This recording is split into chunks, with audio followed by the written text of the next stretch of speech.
Huge news in the entertainment world. Amazon is buying MGM Studios for $8.45 billion.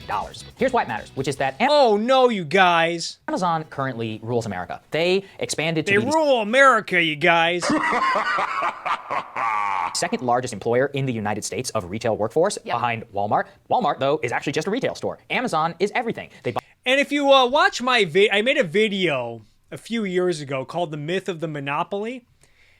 And I talked about at the time about how before Amazon really blew up, for years, for decades, everyone was freaking out about how Walmart is this big, scary monopoly.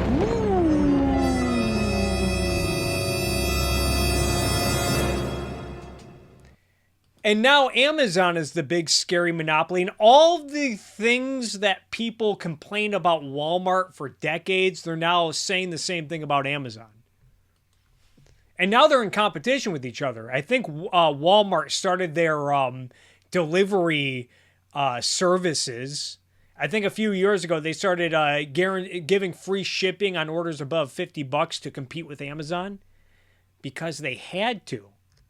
Bought Whole Foods for $14 billion, and now they are moving into Hollywood. Now, the Amazon Studios and Amazon Prime has basically been like the junior partner in streaming this entire time, but this matters a lot. Control of a major Hollywood studio. Hollywood is one of the last places where it is semi-monopolistic in terms of the semi-monopolistic vertical integration of the chain, like distribution, the way you greenlight a picture, all of that. The big tech companies like Netflix and them, they've been scrounging to try and get their hands on a studio. Amazon, because it's got the deepest pockets, and they have all this cash from all their different businesses, willing to spend here and spend big. I'm really worried about this. This is because the roll-up of American culture continues.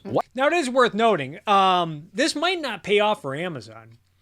A lot of people don't know this, but a lot of the media consolidation that happened during the 90s and the 2000s ended up backfiring for a lot of these big media companies. I think Clear Channel, the company that owned Fox and all those related companies, they went, if I'm recalling correctly, I think they went billions of dollars in debt buying up radio stations in the 80s and 90s, or the 90s and 2000s. And then when the internet started really taking off in the media sector, those investments started to really hurt. Same with Disney. When they bought ESPN, they spent a lot of money, invested a lot of money in ESPN. And then when cord cutting started taking off, cable subscriptions started going down, and now ESPN, or I don't know if it still is, but for a while it was a huge loss for Disney. What does this company and this one man now not control in American life? Owning one studio is effectively like owning all of them, because they all... Oh, if you own one, you own all of them. All do so much business together. It's kind of like the Washington Post, the Wall Street Journal, and the New York Times. You can't compete. You just have to be one of them. And it is also worth noting that back in the 90s and 2000s, people were shrieking over the fact that I think 5 media companies own like 90% of the media in the United States. I think it was dominated by Clear Channel, which is Fox. That's Rupert Murdoch. Disney, NBC, Viacom, and Turner. And now, as you'll see, now the big players are, and in the 90s, when this was all going on, Amazon was a small player. They were just an internet bookstore. Netflix was just getting going. And remember, if you watch the Netflix now has this documentary on Blockbuster, and how during the 90s, everyone was talking about how Blockbuster was monopolizing the video rental store. Netflix was just a small player then. Blockbuster was the big scary monopoly. Apple was on the verge of bankruptcy in the 90s. And now, and everyone was freaking out about Viacom and Clear Channel and Disney and NBC. Now NBC's been bought by Comcast. I guess you can consider a big tech company. And now Amazon, Apple, Netflix, they're all major players. They've all come up and started to compete with all of the monopolies of yesteryear. And that's the big thing about monopolies. Like, oh, once you monopolize, no one can come in and compete. When if you just look at the last 30 years, you know that is not true. Controls an immense amount of power in American pop culture. I mean, think about this. What are they going to do? Are they going to have free advertising for like Amazon products inside of MGM movies? That's like soft advertising. Yeah. Are they ever going to green? Is anybody Maybe. in Hollywood ever going to greenlight a Jeff Bezos biopic? No. Not a critical one. Not yet. You think? Not a critical one. And look at today. In the day of Apple TV, the Steve Jobs In the day of Apple TV, critical biopic never gets made today. never gets made. Now, you would think that with what Sagar is saying here, that the critical biopic of Steve Jobs, which I think came out in 2015, you'd think it'd be impossible to find that on Apple TV and iTunes. But I looked into this. Just a quick search, you can find the critical Steve Jobs biopic that came out in 2015. You can get it on Apple TV. Starting to think that Sagar may not know what the fuck he's talking about.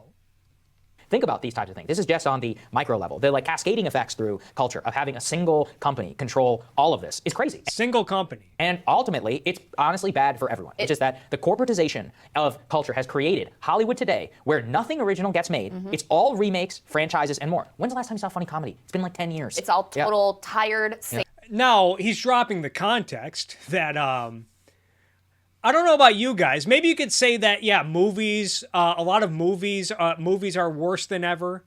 Although there have been a lot of good movies that have come out over the last decade. I think he's kind of overblowing that point. But television, I would say we are in a golden age of television. Television programming, thanks largely to streaming and also cable networks, because I think even cable networks like, AMC, Comedy Central, other cable networks had a huge role in making TV more fun, better, because before cable networks, there were only a select few TV broadcast stations, broadcast networks, and they had to follow a lot of, one, FCC guidelines when it came to content, and two, they had to appeal to corporations who wanted to reach a large general audience.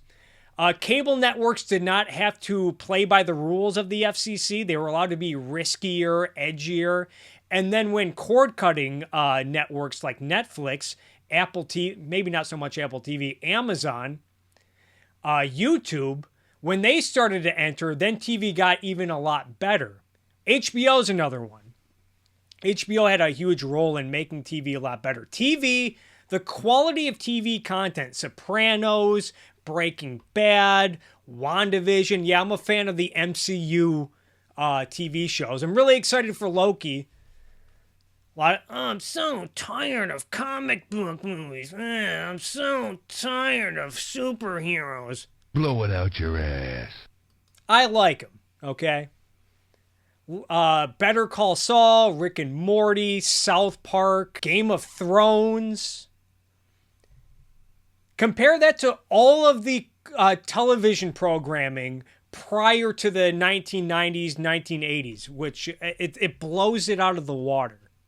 Safe monoculture. Exactly. That's total monoculture. what it is, and this only makes it worse. And I mean, just think about Amazon. We covered here with Ryan Grimm this week also how Perfect example. they just got, so Amazon spent $625,000 lobbying for a $10 billion NASA contract. Best money ever spent. Okay, this is Warren Gunnels is tweeting this. While the company he owns, Blue Origin, they haven't even made a rocket ship that's been able to. Yeah, do a segment on that. Do a segment about how, I guess Amazon, Jeff Bezos, they're getting billions of dollars in subsidies for the Blue Origin space program. That's an entirely separate issue, and I'm with you guys there.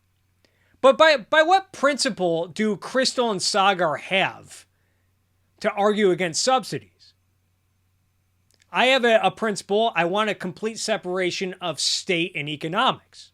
Because as we know, when you have a mixed economy, then everyone and anyone will come with their hands out and try to get whatever benefits and favors they can get their filthy paws on. But Crystal and Sagar, if you watch enough of their programming, they don't want a separation of state and economics. They just think they can manage the economy better. To reach space. Okay, NASA comes to Congress and is like, hey guys, if you want us to go to space, we're gonna need some more money. And they're like, absolutely not. Jeff Bezos, who's never been able to accomplish this, comes in like, sure, we'll get it done, no problem, even though you lost out to Elon Musk's company to start with. Elon Musk, he's another billionaire, another corporate leader who relies heavily on subsidies. I agree. Cut their subsidies to zero. But again, what's the principle here? We're going to create a second contract to make sure that you can get your billions in this contract as well. Why is that? Well, it's because he has so much control already. But then again, if assume that Elon Musk, Jeff Bezos, assume corporate subsidies went to $0 tomorrow, do you think Sagar and Crystal would suddenly stop bitching about monopolies? No, of course not. Not the monopolies. Over virtually every sphere of American life. I mean, Amazon de facto controls our labor market. Amazon. Yeah, I think they have 800,000 employees in the United States, which is less than 1% of the labor force. Jeff Complete control. Bezos owning the Washington Post. Media. Right. I mean, you covered the crazy story about the way that he used the Washington Post. And Khashoggi's murder. And weaponized Jamal Khashoggi's brutal murder by the Saudi government in order to... Meanwhile, these people, I think their show just ended on the Hill. I don't think that they're with the Hill anymore, but they were on the Hill for years, which is a corporation. And they're relying heavily on Google. Google was another player. Didn't come around until the late 90s. Forgot to mention them. Google is another with YouTube. They're a major player in the media market now. They rely heavily on YouTube for free hosting and bandwidth. Run cover for his own, scandal. Yeah. But it's so impossible to compete with Amazon. So the things that he has control over are just insane. I mean, the way that your town looks, the number of shopping spaces that are closing down, the number of fulfillment centers, their warehouses that are coming into place. I mean, all of these things, the decimation of unions, all of that, Amazon. Decimation of unions. Amazon's workers voted against unionization. Has a hand in the crushing of small business, all of that. And so this is just one more area where they already have tons of control. But now you're rolling up the distribution and the content creation. I mean, Amazon used to be a small business. Were they better when they were a small business? I don't really care about a small business, large business. I care about freedom and people, running their business how they see fit. Some businesses might be better small. Some people might be happier being ambitious, growing their business, maximizing efficiency. All into one package and creating even more of a monoculture. Basically, Amazon is rolling up the experience of the urban life, as in Whole Foods, with food delivery. Who the fuck cares about Whole Foods? Every time I go into Whole Foods, the only time I ever go into Whole Foods is usually on 316, and that is to get Stone Cold Steve Austin's IPA. I did that this year. I went to Whole Foods, and every time I go to Whole Foods, when I check out, and I am reminded that they don't have plastic bags. And they put my beer in a big paper bag where it's vulnerable to falling out the bottom and there's no handle. And even the handles are like held on by glue and I don't trust them. Reminds me why I never go to Whole Foods. Whole Foods is for annoying people who think they're better than everyone for needlessly spending more money on organic groceries, which now you can find pretty much anywhere now. So who cares? Then Amazon Prime, as in research has shown people who live in cities. So every time I go to Whole Foods, I got to shower the smug off me when I get home. Sense. They use Amazon Prime a lot more than other people. All they have to do, this is why it's so insane when you think about it from a business perspective. People are like, $9 billion is a lot of money. Yeah, but if they spend $9 billion to get access to MGM's entire catalog and they put it on Amazon Prime, that will maybe make you consider whether Amazon Prime is better or not. Or even better, spend more time in the Amazon ecosystem. I think most people probably use Amazon for the convenient delivery. I think that most people see Prime, the programming aspect, as an added bonus. Once you're in the Amazon ecosystem, maybe I need some of this. You click order, you just paid for everything. All they have to, they don't even care about making money on the movies, as long as you spend more time buying stuff on Amazon. It's like a total feedback loop that goes round and round and round. The more stuff you buy, the more people they can hire, the more control they have over American life. What a monster. The richer that Jeff Bezos gets. I am beginning to say that I think Bezos, in many ways, is more powerful than the President of the United States. Yeah. If you now control Hollywood, the second largest newspaper in the country, you're the richest man in the entire world, and you employ the second most amount of people than any other company in the world. Yeah, that's much more powerful than being able to appoint bureaucrats to chair the variety of ABC regulatory agencies, like the Federal Reserve, the FDA, the DEA, the EPA, the military commander-in-chief, the nuclear football. Pales in comparison to Jeff Bezos and his ownership of Whole Foods and the Washington Post. With a single man, at least the Walton family split it up between 3 people. Here, one person, just one. This is very scary stuff. But we didn't even mention the military contracts. We didn't even mention the cloud computing services and the way that they control the infrastructure of the internet. I mean, it's just literally... They just control the entire internet, you guys.